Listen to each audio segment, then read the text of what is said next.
Treasure Hunting Weekend mga ka-TH. Ito isang lumang video ko na kinunan ko ng kunting footage para magkaroon tayo ng isang magandang video.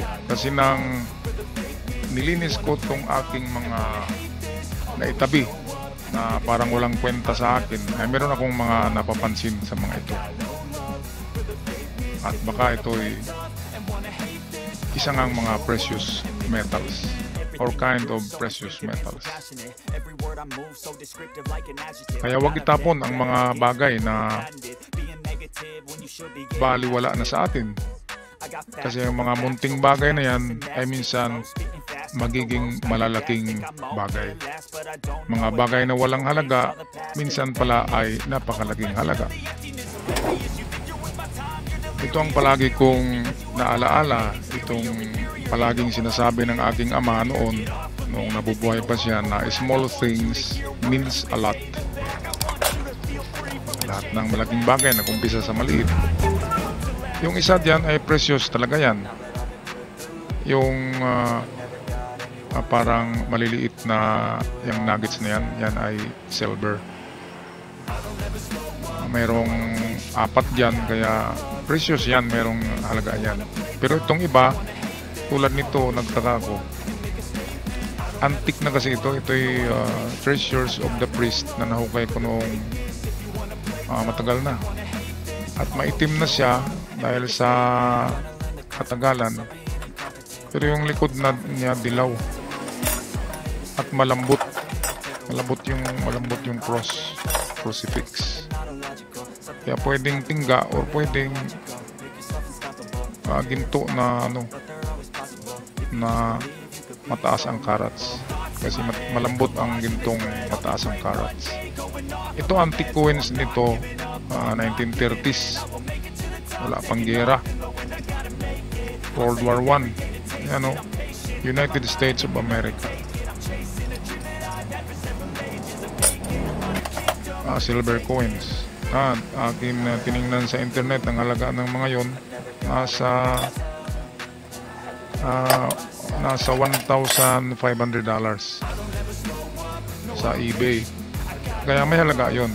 Ito naman ako'y pa doon, ipapaasay ko pa yon kung may halong ginto kasi napakagintab. Mamaya papakita ko, linisin ko yung angel at kumintab siya ng dilaw na dilaw. Ito yung Morgan coins na nakikita sa internet. Yan, $1,000 ang halaga nun. Ito yung dilaw na silver spoon. Yellowish yan, kaya hindi yan purong silver, merong halong gold ito. Kaya yan ay precious. Pero yan ay mga collection ko na ito. Paggawan ko ito ng frame na maganda. Ang mga yan, dahil yan na lang naiwan sa mga alaala natin sa treasure hunting. Kasi kung ginto yan, hindi na yan makikita. Ibibenta ko yan. Pero yan ay mga collections. Ito, sarap, gandang gawing alahas to. Kasi dilaw siya. Dilaw na silver. Kaya plano ko rito, pakintabin ko ito and then ilagay ko na naman siya sa glass na frame. Ibabox ko siya sa glass as collection. Meron siyang alpaca brand. Yan, alpaca brand. Made in USA. Kulay dilaw na silver. Yan, malaki yan guys sa kutsara natin ngayon. Yan ang sinasabi na born with a silver spoon. Yung mga mayayaman daw ay isinilang na silver spoon, silver plate ang kinakainan. Kaya yan, siguradong may-ari niyan ay mga mayayaman. Ito yung balikan natin tong crucifix ni Dracula. Malambot to. Itim na talaga siya, katulad ng angel. Pero niliha ko yung likod niya, dumilaw.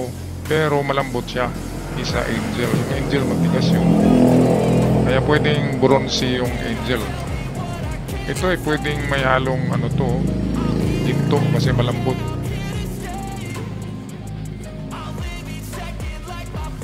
Kaya yan, hindi ko rin yan ibibenta. Paggawan ko yan ng frame na glass.